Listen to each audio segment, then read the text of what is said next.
quand le Fils de l'homme viendra dans sa gloire avec tous ses anges, il s'assoira sur son siège de roi tout-puissant. On rassemblera tous les peuples devant lui et il séparera les gens les uns des autres, comme le berger sépare les moutons des chèvres. Il placera les moutons à sa droite et les chèvres à sa gauche. Alors le roi dira à ceux qui sont à sa droite, « Venez, vous que mon Père bénit, recevez le royaume que Dieu vous a préparé depuis la création du monde.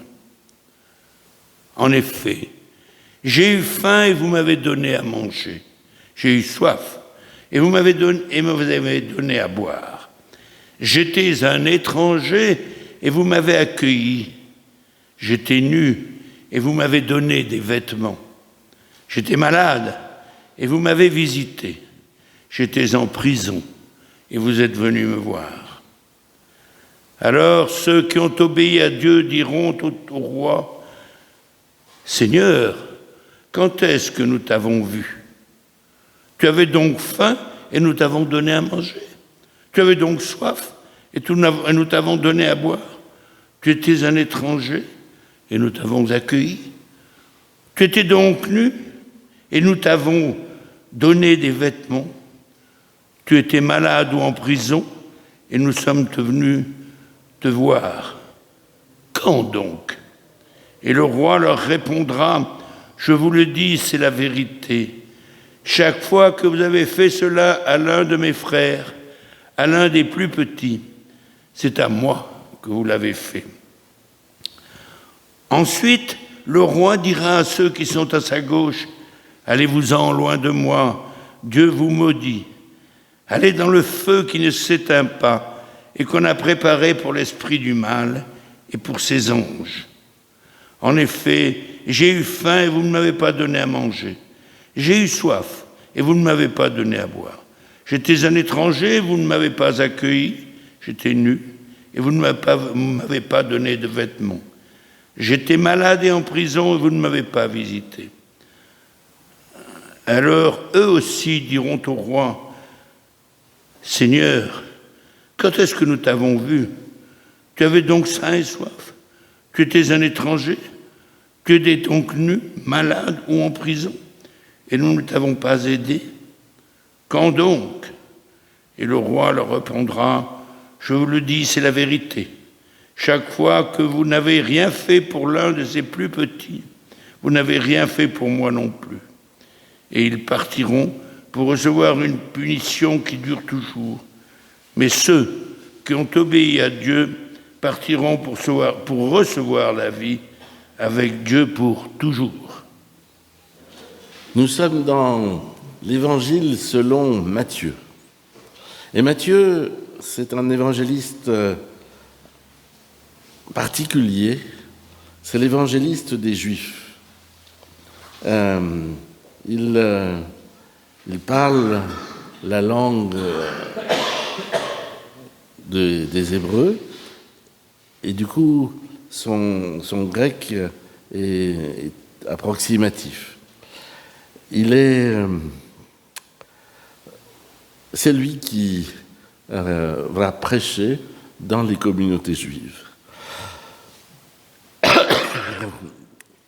Alors vous vous souvenez que on parle du sermon sur la montagne, premier discours de Jésus dans l'évangile de Matthieu. Eh bien, en fait, dans l'évangile de Matthieu, il va y avoir 5 discours. Et pourquoi 5?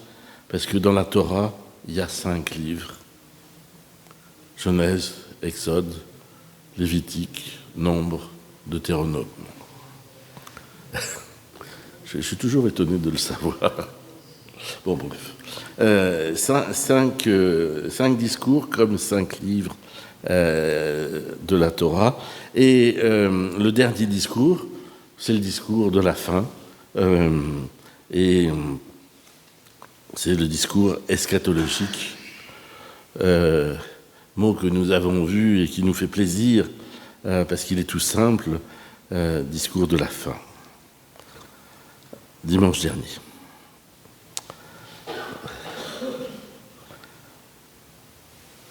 Et ce texte, décidément, est associé à la fin, marque aussi la fin de l'année liturgique.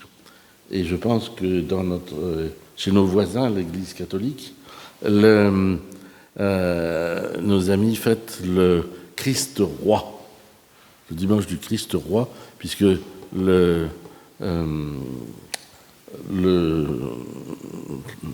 Jésus est une sorte de roi, intervient comme roi dans le dernier dans ce texte-là. Alors nous sommes tellement habitués à une vision sacralisée du texte que nous passons à côté d'étrangetés, de bizarreries.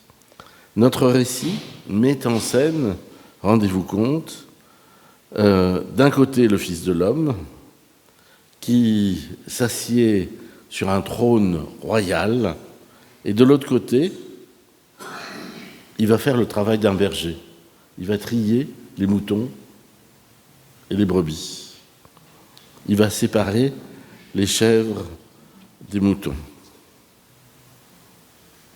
N'est-ce pas étonnant que Jésus-Christ, notre Jésus-Christ, soit à la fois roi et berger? S'il est roi, il est donc tout-puissant, propriétaire de son royaume, responsable de la justice, sa justice. Et les Juifs savent bien, par leur histoire, que la justice d'un roi peut être bonne ou mauvaise. En plus, les sujets du roi sont avec lui, dans une relation de vassalité, de soumission. Les Juifs ont eu de bons rois et de mauvais rois. Un roi a trouvé grâce à leurs yeux. Il est un peu mythique, c'est David, dans le Premier Testament, le premier roi. Et David est apprécié des Juifs parce que d'un côté, il a fait des fautes, pas mal, mais de l'autre côté, il s'est repenti. Et David est connu comme le roi qui s'est repenti. Et les Juifs se sont toujours méfiés des rois et de leur pouvoir sans limite. Aussi remercient-ils Dieu d'avoir placé des prophètes en face pour leur donner la bonne direction, la direction qu'ils n'ont parfois peu suivie. Et puis ensuite, Jésus est berger. Il est responsable de son troupeau vis-à-vis du propriétaire. Il répond sur sa vie de l'état du troupeau, c'est-à-dire qu'il en prend soin. Sa responsabilité n'est pas diluée dans une organisation imposante. Le métier de berger est un métier solitaire. Il est sur la brèche H24, comme on dit aujourd'hui. Et si pendant son repos, un loup attaque le troupeau, il se réveille pour le défendre. Du coup, il peut y avoir de mauvais bergers. Et le prophète Ézéchiel, dans le chapitre 34, lecture du jour que nous n'avons pas lue, raconte comment les chefs d'Israël ont raté leur rôle de berger. Ils n'ont pas protégé, ils n'ont pas guidé. Ils ont donné le mauvais exemple, la mauvaise direction. Et j'ouvre une fenêtre. Les choses n'ont guère changé aujourd'hui. Il est demandé à ceux qui ont le pouvoir d'avoir un caractère exemplaire quant à l'enrichissement personnel ou le comportement social.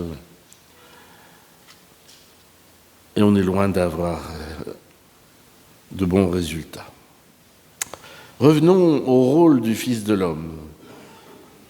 Il est de désigner les bons et les mauvais. C'est lui qui tient la balance de la justice divine. Le rôle de Jésus-Christ a été bien perçu par les orthodoxes qui ont intégré dans leur représentation symbolique de la croix. Souvenez-vous que la croix orthodoxe comporte dans sa partie basse un trait incliné, comme le fléau de la balance, d'une balance.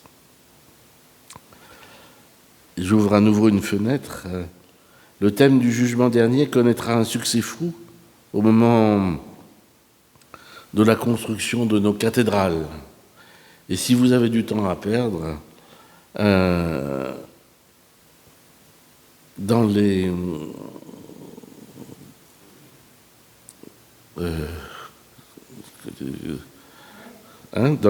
non, juste à l'extérieur, dans le portail. Donc à l'extérieur, vous allez trouver des scènes ahurissantes avec à gauche des gens qui sont en désordre, qui n'ont pas l'air heureux, et à droite des gens qui sont bien ordonnés. Je ne sais pas s'ils ont l'air heureux, mais ils sont bien ordonnés en tout cas. Et puis au milieu, un Christ qui trie les âmes, les élus. Suite alors à une histoire qui peut nous mettre mal à l'aise, car tout se passe comme si ceux qui étaient dirigés du bon côté étaient jugés sur leurs œuvres. Et pour nous, ça ne passe pas. Nous savons pécheurs, et en même temps, nous savons au bénéfice de la grâce inconditionnelle de Dieu. Gagner son paradis en faisant de bonnes actions nous est intolérable. C'est la théologie des œuvres. Et nous vivons de la théologie de la grâce. Alors j'aime bien parler latin. Vous savez que Luther s'exprimait en latin puisque c'était la langue des universitaires. Donc, imaginez qu'au début du XXe siècle, les doctorats de théologie s'écrivaient en latin. Vous en foutez, mais j'étais vraiment très surpris de ça. Et donc Luther disait « Simul peccator et justus », à la fois juste et pécheur. Alors quel est le sens de cette histoire d'un roi qui tient à récompenser ses sujets, et en particulier ceux qui sont venus le visiter quand il était en prison, qui lui a donné à manger quand il avait faim, et ainsi de suite. C'est d'abord incompréhensible parce qu'un roi n'a jamais faim. Il ne va jamais en prison puisque c'est lui qui donne la justice. Souvenez-vous de Salomon. Alors, Jésus nous dirait-il n'importe quoi? Alors que nous nous préoccupons de nous-mêmes, quand nous pensons au jugement dernier, à notre fin, à notre mort, Jésus porte sur nous son regard. Jésus porte son regard sur les plus petits. Alors que nous sommes inquiets pour notre futur, il nous parle de notre présent, des plus petits, des plus faibles, et il les nomme. Les plus petits d'aujourd'hui, comme ceux d'hier, n'ont pas changé. Ce sont les étrangers déracinés dans le pays, les pauvres qui n'ont plus de quoi s'habiller ni se nourrir, les prisonniers qui ont besoin de ne pas perdre contact avec la vie libre pour y retrouver une place juste, le malade qui est privé de contact avec l'extérieur, les souffrants de manière générale, tous ceux qui ne voient pas d'avenir. Et Jésus nous exhorte à aider ces petits, efficacement et intelligemment. Parce que notre vie n'a de sens qu'avec et pour les autres. Parce que la fraternité humaine n'englobe pas seulement mon clan ou ceux qui partagent ma religion, mais l'ensemble de l'humanité. Et ça, c'est plus difficile. Parce que là, en agissant ainsi, c'est Christ lui-même que je sers. Quand je me mets au service d'un de ces plus petits, j'agis en faveur du Christ lui-même. Quand je les ignore, je rejette le Christ. Chaque fois que vous aurez servi l'un de ces plus petits de mes frères, c'est à moi que vous l'aurez fait. » Cette phrase, nous la redisons à chaque baptême, après le baptême d'un petit enfant. En effet, chacun de nos actes, quel que soit son champ d'application, fait avancer ou reculer le royaume de Dieu, selon qu'il sert ou rejette l'un de ses petits. Du coup, l'éternité, le royaume, qui font suite au jugement dernier, ne se trouve plus dans de grandes actions, mais dans de petits gestes, des décisions quotidiennes, qui de ce fait prennent un goût d'éternité. Il m'arrive de célébrer des cultes d'action de grâce pour des dames qui n'ont pas de diplôme, pas de culture, pas de hobby, qui n'ont pas voyagé. Une vie simple. Et puis, viennent témoigner les petits-enfants. Et ils disent combien leurs grand-mères se sont construits avec l'amour de cette dame, avec ses plats cuisinés, ses petits bonbons distribués généreusement, ses repas de famille. Le contraire du royaume, c'est la Géhenne, nous disent certaines traductions. Et on associe la Géhenne au feu éternel. En fait, c'est un lieu à côté de Jérusalem, la vallée du Hamon, où l'on déposait les déchets pour y être brûlés. La Géhenne est le lieu pour tous ceux qui sont inutiles, pour tous ceux dont la vie a peut-être été efficace en réussite, en production, en développement de la fortune, mais inutile pour les petits. Et finalement, le jugement dernier, tel que nous en parle Jésus dans son dernier discours avant de mourir, ce n'est pas la fin des temps, mais ma vie aujourd'hui. Comment je la tourne vers celui qui est petit, fragile et sans droit. C'est la vérité. Chaque fois que vous avez fait cela, c'est à l'un de mes frères, à l'un des plus petits, c'est à moi que vous l'avez fait. Amen.